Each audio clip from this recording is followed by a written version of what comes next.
Hey, what's up everybody, Rich Gaming Guy here. So we have talked so much in the retro gaming community about refurbishing, and it's been a controversial subject to say the least. We've talked to it as it pertains to DK Oldies, Lukey Games, Amazon, eBay, pretty much anywhere that somebody is advertising something as refurbished. And I think that it's so controversial because there's a major disconnect as to what refurbishing actually entails. Everybody seems to interpret it differently. Seems retailers in a lot of cases will interpret it as the console was opened up and cleaned. That's not refurbishing in my opinion, but it might be for some people. And now generally I think that the consumer expects more out of a refurbishing process. They expect it to be more inclusive, and the retailer, because they want to spend as little time as possible to maximize profits, expects it to be as minimal as possible and to not include as many things.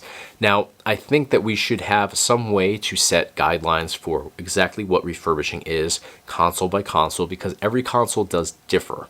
A lot of times you have the same components, but situations are different from console to console. So let's take the original Xbox console, for example.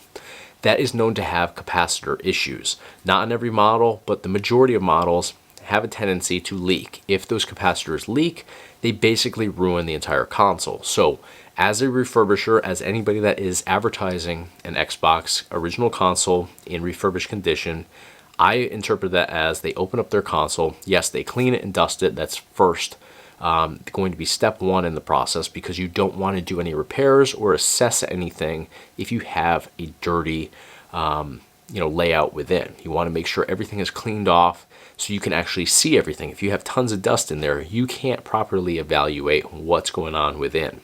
You need to check all the capacitors, make sure nothing is swollen, nothing looks like it is going to burst. But you also have to know what the tendency is for these consoles. If you know that there is a clock capacitor issue, which there almost certainly is, you want to replace that or remove it. I think that replacing it is the proper way to go, but I wouldn't, in all honesty, be upset if somebody removed it entirely, as long as they are transparent and straightforward and mention that, hey, we removed this, so it's not 100% original, but you're going to get longevity out of this console because we took out something that is known to have issues that could potentially affect the performance in the long run.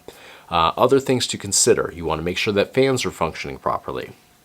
You obviously want to make sure that there's nothing that is obstructing ventilation. And so if you have clogged vents, that is going to impact the performance. It's going to definitely cause things to heat up within.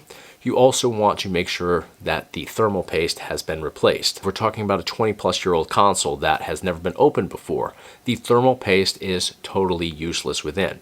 It's totally hardened. It's doing absolutely no good for the inside of that console, and the performance is likely going to suffer. Now, Xbox consoles don't put out a lot of heat, so it's maybe not as important on that console as others, but still, it's not a long process to actually remove the old thermal paste and put on new thermal paste. You can get a tube of thermal paste for like $5-6. It's really not an expensive thing, and it probably takes about 15 minutes. If you're charging a premium price based on your console being refurbished, you can certainly account for the 15-20 minutes it could take to replace the thermal paste on there. And it's going to make a huge difference for the performance of that console and for the customer that you are selling to in the long run. So these are things that I believe need to be done internally, not just cleaning and dusting the consoles.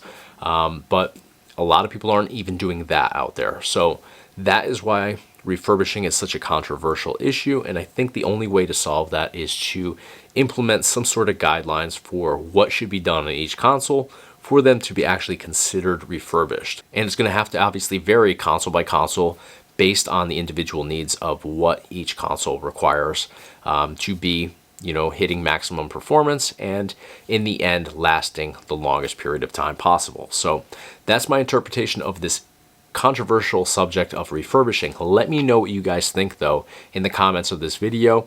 Do you think that implementing some sort of guidelines for everybody to follow would clear up some of the discrepancies and miscommunication on this subject?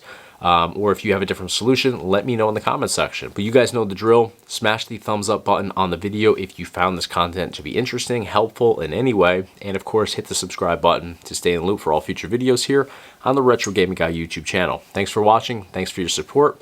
I'll see you on the next video.